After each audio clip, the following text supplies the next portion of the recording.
What is up, guys? Soda the Savage back, and today I am here with NFL Week 16 predictions. Guys, we are nearing the end of the regular season predictions. We only have two more to go. I got this week, which is Week 16, next week with Week 17, and then 2 weeks from now I will be filming NFL 2019 playoff predictions. But that's my upcoming schedule on prediction videos, and now I know over the past little while, I've just been really making football videos. Haven't been really doing like Suitor stories or talking about like other things. But look, as soon as I finish my predictions, this will be over, and I'll hopefully be moving on and trying to film more of a different variety of videos than what I've been doing right now. But anyways, enough is enough.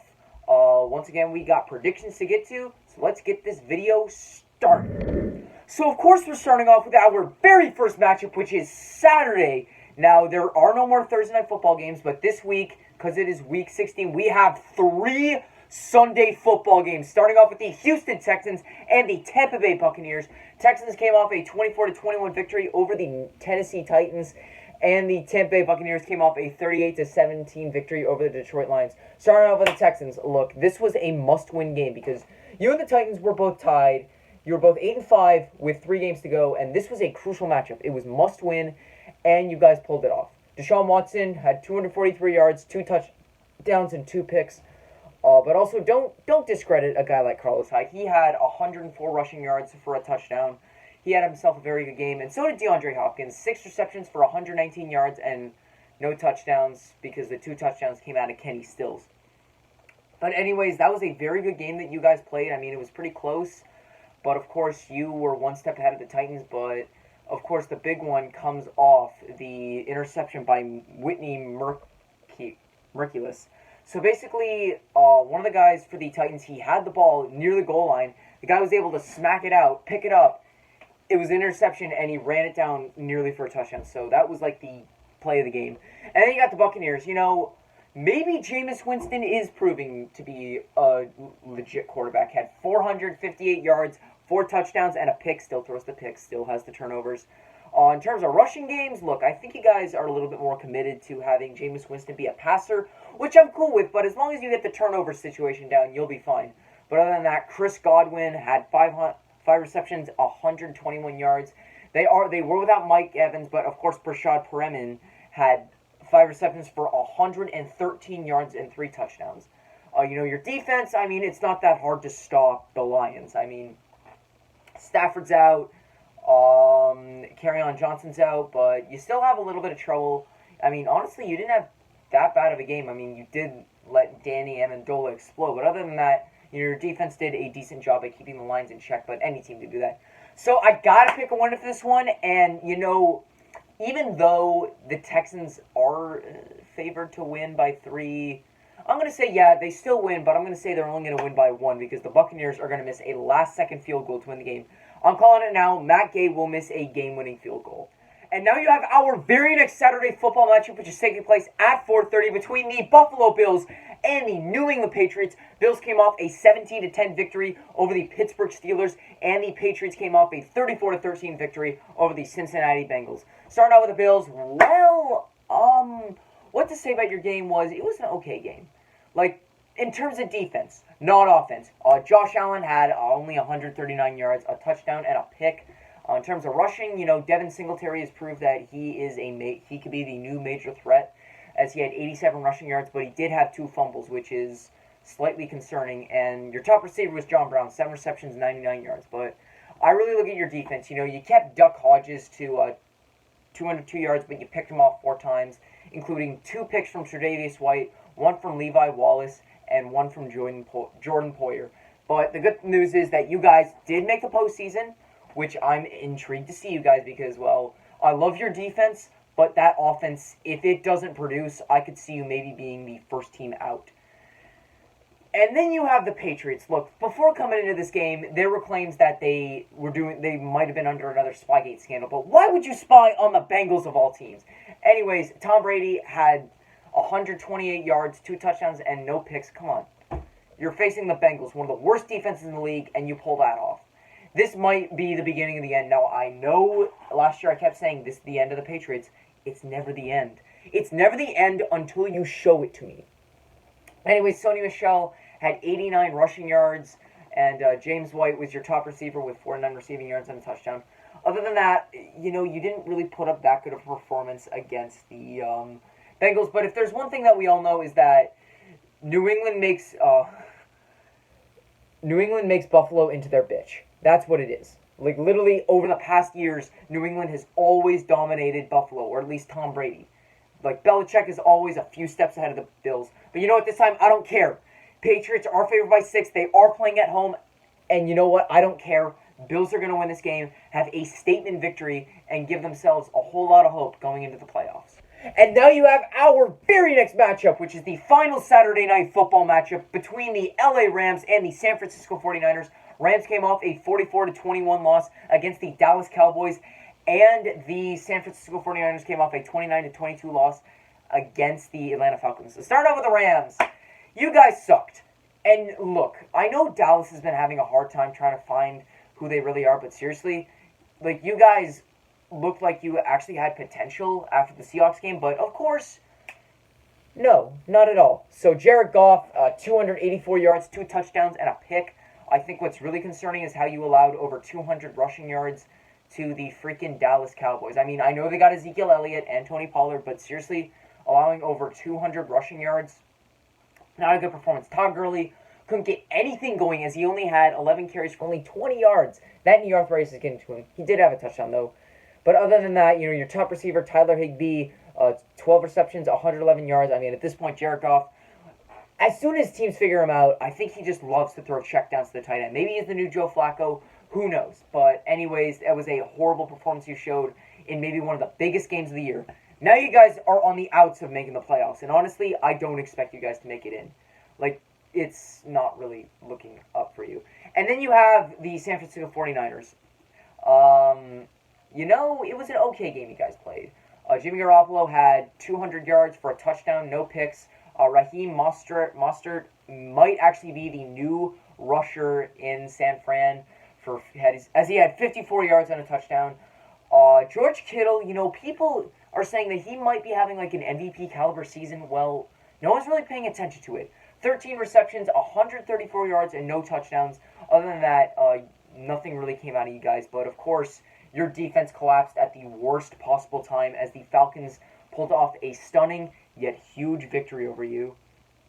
And needless to say, my dad and I, we were watching the end of the game, and little to say, he was pissed.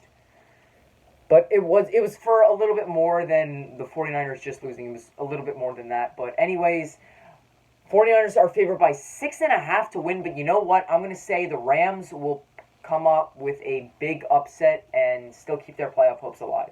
And now you have our first Sunday football match between the Jacksonville Jaguars and the Atlanta Falcons. The Jaguars came off a 20-16 victory over the Oakland Raiders, and the Falcons came off a 29-22 victory over the San Francisco 49ers. So starting out with the Jags, well, you did actually spoil Oakland's final game. Oakland had a 13-point lead, and you guys decided to play spoiler, which honestly was interesting. So Gardner Minshew threw for 201 yards, 2 touchdowns, and no picks. In terms of rushing, Leonard Fournette had 42 rushing yards. Your best receiver was Keelan Cole, and really, that's about it. Honestly, the Raiders didn't play that great of a game. I mean, actually, no, they actually played a pretty good game, but in the end, they choked. All their production came in the first half. The second half for them was completely horrible, and that's what let you guys make a comeback and completely ruin their final game. And then you have the Falcons. Look, guys, I don't know what's with you. You take down juggernauts like the Saints and the 49ers, yet sometimes you lose the most inferior of teams. Like, I can't get you. I don't get you. Either you lose horrifically or you somehow surprisingly pull off a win. Anyways, Matty Ice had 210 yards, 2 touchdowns, no picks. Devontae Freeman, as terrible as he is, only had 39 rushing yards. But Julio Jones just broke out. 13 receptions, 134 yards, 2 touchdowns, including the game-winning touchdown where on the final catch he barely got over the goal line and was ruled a touchdown. The final 2 plays from Falcons 49ers both went under review. So, anyways, Atlanta's favored by 7.5 to win. Well, you know what? I'm going to say they do win. Atlanta wins and they cover the spread. And now you have our very next match between the Baltimore Ravens and the Cleveland Browns. Ravens came off a 42-21 victory over the New York Jets, and the Browns came off a 38-24 loss against the Arizona Cardinals. Starting off with the Ravens, Lamar Jackson's one hell of a guy. 15 for 23, 212 yards, 5 touchdowns, and no picks. He followed that up with 86 rushing yards. Mark Ingram also had a pretty good day rushing, as he had 76 yards for a touchdown. And in terms of receivers, well, you guys kind of handed it around to different receivers, but the big three were Seth Roberts, Mark Andrews, and Hollywood Brown.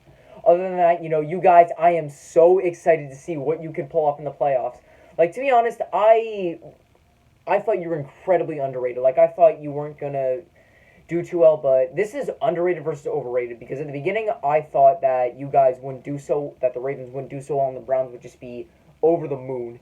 But now, the Browns are overrated, and the Ravens are underrated, or at least when I made like my season predictions to start with.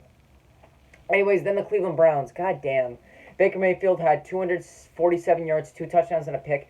How could you not beat the Cardinals? They have one of the worst defenses in the league, and you pulled that off. Nick Chubb, though, still had 127 yards, which was pretty good.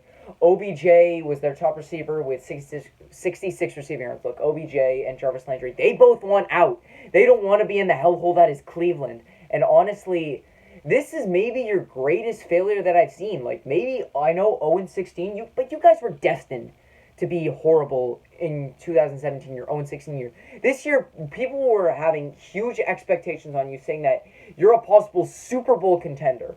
But oh no. Apparently, Freddie Kitchens and Baker Mayfield don't actually suck. So anyways, got to pick a winner. Ravens favored by 9.5, and you know what? Screw it. They cover it. Ravens win and cover the spread. And now you have our very next matchup between the Carolina Panthers and the Indianapolis Colts. The Panthers came off a 30-24 loss against the Seattle Seahawks, and the Indianapolis Colts came off a 34-7 loss against my boys, New Orleans Saints. Anyways, starting off with the Panthers. Look, don't be fooled. Like, I know they only lost by 6, but most of their points were all in garbage time. Anyways, Kyle Allen once again proving that he's absolutely trash. Only threw for 277 yards, a touchdown, and 3 picks. Christian McCaffrey ran for 87 yards and 2 touchdowns and followed that up with 88 receiving yards. DJ Moore, in the terms of receiving, he's proving that he has the potential to be one of the next top threats in the league, as he had 8 receptions for 113 yards and no touchdowns. Honestly, recently Kyle Allen's been so bad that he's going to be replaced by Will Grier at quarterback. My God, I am just why? And then the Colts, look, you came into the Superdome and you came out dead. You guys were absolutely silenced in the Superdome. Jacoby Brissett, 165 yards, no touchdowns, and no picks. Honestly, you guys were just flat. Like, the game you played was horrible. Anyways, and in terms of rushing, Marlon Mack and Jordan Wilkins only combined for 29 rushing yards. Zach Pascal had 4 receptions for 44 yards. But other than that, your defense was just a complete joke. Couldn't stop Drew Brees. And as always, you can't guard Mike!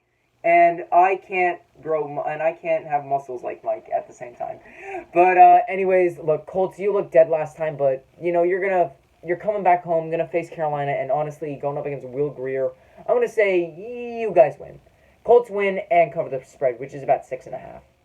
And now you have our very next match, which I, earlier in this season, said this could be possibly the matchup of 2 0-15 or 0-14 teams battling for 0-16. But right now, that's not going to happen. But it is between the Miami Dolphins and the Cincinnati Bengals. The Dolphins came off a 36-20 loss against the New York Giants, and the Bengals came off a 34-13 loss against the New England Patriots. Starting off with the Bengals, you had a lead for a bit. You actually maybe had a chance, but then all of a sudden, Andy Dalton started to play like crap. He only had 151 yards, 1 touchdown, and 4 picks. The Red Rifle was just throwing picks all day. Joe Mixon is proving that he was a late bloomer this year, as he had 136 rushing yards and only 20 receiving yards. But 136 rushing yards, that's incredible. Tyler Eifert and Tyler Boyd barely even combined for 70 receiving yards. And so other than that, no, you guys were dead. Like, you had a lead, you had a little bit of optimism against the Pats, but of course they brought you back to reality. And then the Dolphins, you did pick off Eli Manning 3 times, But other than that, you couldn't do much. Ryan Fitzpatrick had 279 yards, 2 touchdowns, and no picks. In terms of rushing, no one like Patrick Laird only had 46 rushing yards. Miles Gaskin only had 43. And then in terms of receiving, Devontae Parker's your top guy. 4 receptions, 72 yards, and 2 touchdowns. Other than that, your defense was picked apart by Eli Manning and the return of Saquon Barkley. And honestly, that's about it. And I gotta pick a winner for this one. And you know what? Who's got more talent? I'm gonna say it's gonna be the Dolphins. The Dolphins will win. And honestly, the spread's only 1. Or at this point, when I'm looking at the odds, there currently is no spread. But last time I checked, it was 1. So Dolphins win and cut the spread. And now you have our very next match between the Pittsburgh Steelers and the New York Jets, or Le'Veon Bell gets to square off one more time against the Pittsburgh Steelers. However, this game is being played in MetLife Stadium, so honestly, it's not going to be as great. But anyways, starting off, the Steelers came off a 17-10 loss against the Buffalo Bills, and the Jets came off a 42-21 loss against the Baltimore Ravens. Starting off with the Steelers, well, Duck Hodges I had a little bit of optimism for, and he was just horrible against the Bills. Had 202 yards, 1 touchdown, and 4 picks. James Conner, he came back from injury, but he only had 42 rushing yards. James Washington, you guys are without Juju, but James Washington and Deontay Johnson did a good job combining for just around 150 receiving yards combined. But other than that, you guys were just flat. Like, both offenses were flat, but your defense was good, being able to stop the Bills. But honestly, the Bills don't exactly have the greatest offense, and that's not really saying too much. And then you have the Jets. Well, going against the Ravens, I didn't have that high hopes that you would win. Sam Darnold, 218 yards, 2 touchdowns, and a pick. Le'Veon Bell, I think he maybe had his best game of the season with 87 rushing yards and only 1 receiving yard. But Jamison Crowder and Robbie Anderson proved to be that maybe they have a possible future at a dangerous duo wide receiver combo, as Crowder had 90 receiving yards and 2 touchdowns, and Robbie Anderson had 66 receiving yards. But you know what? I gotta pick a winner for this one. The Steelers are favored by 3 to win. You know what? I believe, of course, they're gonna cover that. It's the Jets. Sam Darnold will go up against a big defense. He will get completely silenced by Devin Bush, and then he'll be seeing ghosts as he throws picks to Joe Hayden. And yeah, that's it. Steelers win and cover the spread. And now you have our very next match with my boys in the New Orleans Saints versus the Tennessee Titans. Saints came off a 34-7 victory over the Indianapolis Colts, and the Titans came off a 24-21 loss against the Houston Texans. Starting off with the Saints. You guys faced the Colts and you just completely silenced them. Drew Brees, 29 for 30, 1 pass away from perfect completion percentage. Now, that was because Michael Thomas did drop 1 pass. But he had 307 yards, 4 touchdowns, no picks, and now is the all-time leader in passing touchdowns. How long that lasts, I don't know, because Tom Brady is still in the league. Anyways, Alvin Kamara had 66 rushing yards. But, of course, Michael Thomas, your big man, 12 receptions, 128 yards, and a touchdown, proving to everyone that, once again, you can't guard Mike. And, literally, you might be questioning, why do I pull my sleeves and do this? That's what Michael Thomas does. Every time he gets a big catch or a touchdown, he will always flex. And I always sometimes do that whenever I play football with my friends. Every time I get a touchdown, sometimes I do try to, I like to flex, but, of course, they say, no, you're nowhere near that. You can't flex. And they're not wrong. But anyways, Jared Cook also had 54 receiving yards. And Taysom Hill has the most receiving touchdowns by any quarterback in a season with 5, as he had 42 receiving yards and a touchdown last game. Anyways, then you have the Titans. This was a big match, and you guys just fell short. Ryan Tannehill had 279 yards, 2 touchdowns, and a pick. But, of course, you guys never really fully recovered from the interception that you threw early in the game. But, honestly, when I look at you guys, Derrick Henry, 86 rushing yards, and A.J. Brown, 114 receiving yards and a touchdown. Look, I know Derrick Henry is your most dangerous player, but against the Saints, you see what we do to running backs. We don't let them pass. But what you see we do to receivers is that, literally, it's open season. You can literally just fire away, and you guys are set. But honestly, Saints are favored by 2.5 to win. You know what? They're going to win, and I'm going to say they're going to win by 13 and make a statement victory and reclaim that number 1 seed that we have been oh so dying for. And now you have our final 1 o'clock matchup of Week 16 between the New York Giants and the Washington Redskins. The Giants came off a 36-20 victory over the Miami Dolphins, and the Redskins came off a 37-27 loss against the Philadelphia Eagles. So starting off with the Giants, this was maybe Eli Manning's last game that he might be playing at MetLife Stadium, but he went out with a bang, had 283 yards, 2 touchdowns, but 3 picks. But I think what was good for you guys is that Saquon's back. 24 carries, 112 yards, and 2 touchdowns. Sterling Shepard had 111 receiving yards and no touchdowns, but Golden Tate only had 1 reception, but it was a 51-yard touchdown. And that's something I've noticed. Golden Tate is kind of the cockiest receiver. Anytime he gets to a touchdown, he'll always do some kind of celebration. My personal favorite was when he was a Seahawk. It was 7-6. Russell Wilson airs out a pass, and he burned a defender, and he's on his way to the end zone. He's waving and doing this as he goes into the end zone, immediately gets flagged. But that's Golden Tate. He's cocky as hell. Kind of like me. But then you also have the Redskins. Dwayne Haskins showed that he actually maybe has a future. Had 261 yards, 2 touchdowns, and no picks. Adrian Peterson ran for 66 yards and a touchdown, showing that he still has a little bit of life. Terry McLaurin, your top receiver, 5 receptions, 130 yards, and a touchdown. But honestly, your defense just fell at the end. Carson Wentz proved that he was too good. Carson Wentz and Miles Sanders proved that they were just too much for you guys. And honestly, that's it. So, got to pick a winner for this one between the Giants and Redskins. Redskins are favored, but you know what? Eli's going to pull off a few more victories and prove that he's Canton bound. And honestly, even if he doesn't win his last few games, I think he's going to be Canton bound anyways. And now you have our very first 4 o'clock matchup between the Detroit Lions and the Denver Broncos. The Lions came off a 38-17 loss against the Tampa Bay Buccaneers, and the Broncos came off a 23-3 loss against the Kansas City Chiefs. So starting out with the Lions, your season is done. Honestly, keep tanking, maybe get that number 1 pick, but anyways, Lions, come on. David Blau, 260 yards, no touchdowns, 2 picks. You guys are literally dead. You guys are without your top receiver, top quarterback, and top running back. I mean, top receiver, that's kind of controversial. Who's better, Marvin Jones or Kenny Galladay? You know what? Kenny Galladay. So you're missing your top running back and quarterback. Anyways, Wes Hills, 10 carries, 21 yards, and 2 touchdowns. Danny Amendola, you guys signed him in the offseason, and he did produce well for you guys. 8 receptions and 102 yards. But that's about it. You guys are just dead. And then the Broncos, look.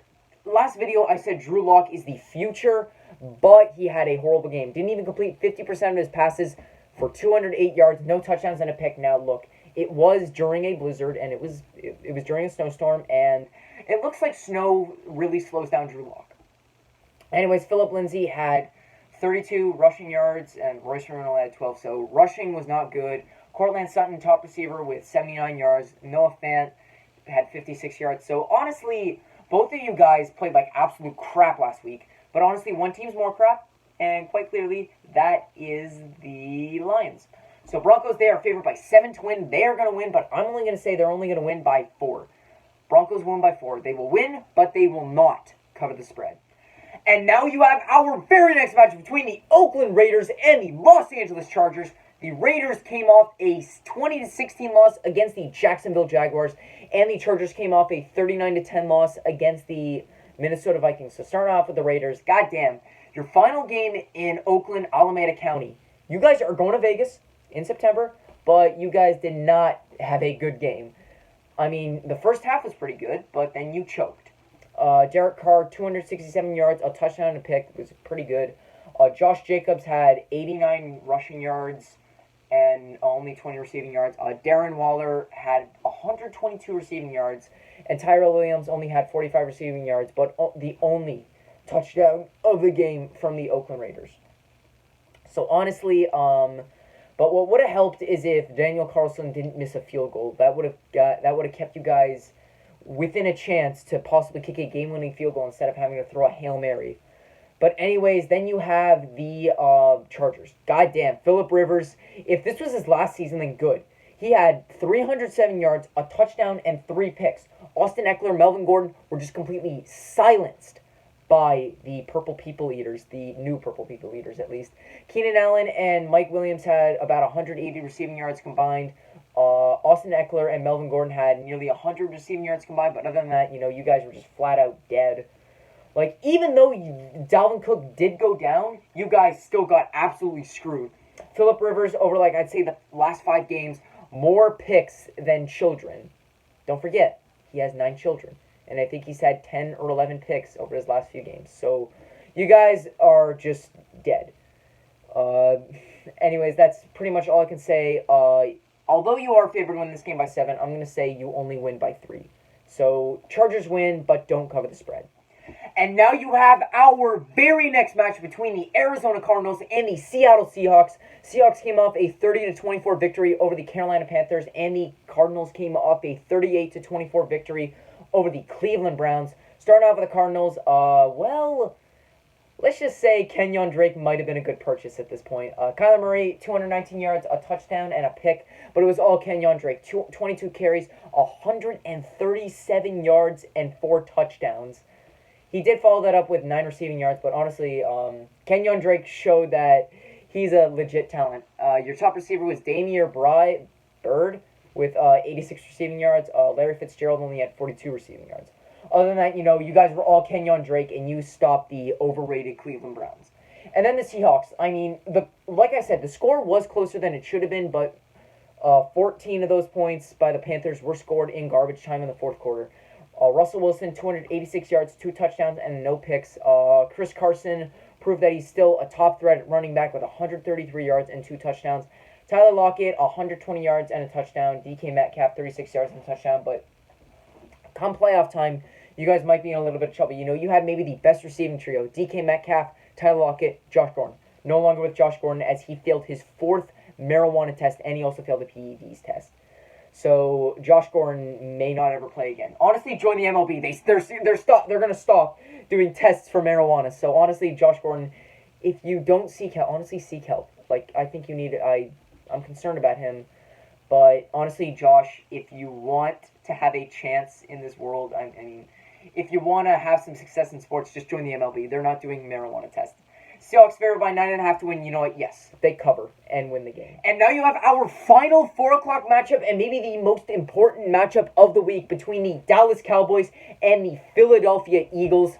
Cowboys came off a 44-21 victory over the LA Rams, and the Eagles came off a 37-27 victory over the Washington Redskins. Starting off the Cowboys, well, it didn't get off to a good start. You guys cut Brett Maher and you brought in Kai Forbath. First thing that he does is he kicks it out of bounds on opening kickoff. And also Dak Prescott, apparently he claimed during the coin toss, he did say that the Cowboys would elect a kick. So the Cowboys nearly kicked off in both halves, but fortunately for them, the NFL overturned it. But honestly, it wouldn't have mattered because you guys just steamrolled over the Rams. Dak Prescott, 212 yards, 2 touchdowns, no picks. He was okay, but it was really Tony Pollard and Ezekiel Elliott combining for 248 rushing yards and 3 touchdowns. Tavon Austin, 159 yards and a touchdown. Zeke just the ball kept getting fed to him as he had also followed up with 43 receiving yards. Other than that, a very good game played by you guys. I mean, you did have to silence the Rams, who were seeming to be a little overhyped. I thought they maybe pull off something, but turns out they didn't. And then the Eagles, how did you guys nearly lose to the Redskins? Like, seriously. Like, I thought you were actually looking to give a damn this season, but it turns out no, both of you are trying to hand each other the NFC East. Anyways, Carson Wentz had 266 yards, 3 touchdowns, and no picks, but he was incredibly clutch at the end. Miles Sanders, 19 carries for 122 yards and a touchdown. Greg Ward Jr., 61 receiving yards and a touchdown. And Zach Ertz, 61 receiving yards and a touchdown. Miles Sanders is actually proving that he is a legitimate threat on the ground and in the air. He also had 50 receiving yards and a touchdown. So honestly, if I gotta pick one of this one, Dallas is favored by 2, but I'm gonna say the Eagles win because there is a chance that Dak Prescott doesn't play, and that might hurt the Cowboys in the long run. So Eagles win. But don't forget, if the Cowboys win, they clinch the NFC East and the Eagles are out. But still, Eagles win, and that's it. And now you have our Sunday night football matchup, which is possibly the final Sunday night football matchup of the year, because we don't know, because Week 17, certain matches tend to get flexed to certain times. Like, unimportant matches will be at 1 o'clock. important matches will Be at 4 o'clock, and if there's like a tiebreaker for wild card or division, then that'll be primetime. But no guarantees if we get a primetime primetime game next week. But it is this week is between the Kansas City Chiefs and the Chicago Bears. Chiefs came off a 23-3 victory over the Denver Broncos, and the Bears came off a 21-13 loss against the Green Bay Packers. Starting out with the Chiefs, decent game you guys played. Patrick Mahomes, 340 yards, 2 touchdowns, and a pick in the blizzard or the snowstorm that happened in Kansas City. But other than that, rushing game wasn't much. But Travis Kelce, 142 yards, no touchdowns. And then you had Tyreek Hill, 5 receptions, 67 yards, and 2 touchdowns. Couldn't get much. I mean, the rushing game, I'm surprised, wasn't much more because, well, it is a snow game. It is a snowstorm, and in a snowstorm game, the ball tends to get rushed more. And then you have the Bears. You guys nearly pulled off a miracle against the Green Bay Packers, but I'll get to that later. Mitch Trubisky, 334 yards, a touchdown, and 2 picks. Honestly, he just wasn't good. David Montgomery, 39 yards, and no touchdowns. Other than that, the rushing wasn't much. But Allen Robinson and Anthony Miller combined for nearly 250 receiving yards. So they're proving that they are a legitimate threat. But honestly, I don't see it because you guys need a better quarterback than Trubisky. So here's the final play of the game. Trubisky passes to Cohen. He runs, laterals it to Trubisky. Trubisky starts running around. He laterals it to someone else, but literally the guy, he wasn't even he was kind of near the sideline, but the guy that was calling for the ball was near the sideline, completely open. If he just pitches it right, they can go rush, get the touchdown, go for 2, and possibly send the game to overtime. But of course, they failed the lateral, and the Packers won. So a near miracle was pulled off at Soldier Field, or wonderful. No, the Windy City nearly had a victory, but Titletown. There was terrificness in the terrific Titletown is what I'm going to call the play. But anyways, terrific failure in Titletown. But then so the Chiefs are favored by 6 to win, and you know what, they win and cover the spread. And now you have our final Monday Night Football matchup of the season, and it is a classic NFC North rivalry matchup between the Green Bay Packers and the Minnesota Vikings. Packers came off a 21-13 victory over the Chicago Bears, and the Vikings came off a 39-10 victory over the LA Chargers. Starting off with the Packers, I'm not thrilled on how well you guys are doing because I know you guys are 11-3, but you guys are so bland. Like, literally, look at your second half performances and tell me how that fares. But honestly, you guys are just kind of underwhelming. So starting off, Aaron Rodgers, 203 yards, a touchdown and a pick, no picks. Aaron Jones had 51 rushing yards and 2 touchdowns. Devontae Adams proved he was a legit threat with 103 receiving yards and a touchdown. Other than that, nothing else. And looking at your stats, you guys are incredibly mediocre, but you somehow have.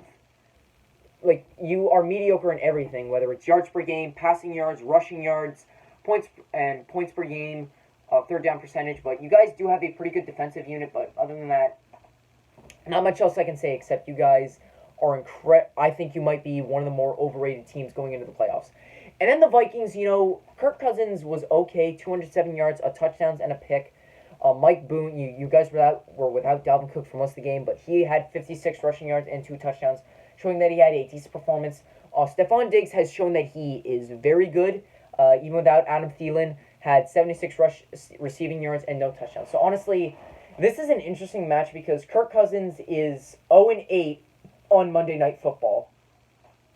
He's never won a Monday Night Football matchup game in his life, but honestly, I think that gets broken as the Vikings will win and cover the spread. And that is going to wrap up my video for today. Thank you guys all so much for watching. We are nearing the end, and honestly, I'm so excited to make my postseason prediction video. But anyways, if you like this video, click the like button, subscribe to my channel, comment down below what other kind of videos you want to see. If you want to see the rest of my prediction videos, I'll leave links to them in the description below. Make sure to follow me on Instagram and Snapchat at SudoSavage. Thank you guys all so much for watching one last time, and I am out. Peace out. Who Dat Nation is on the rise.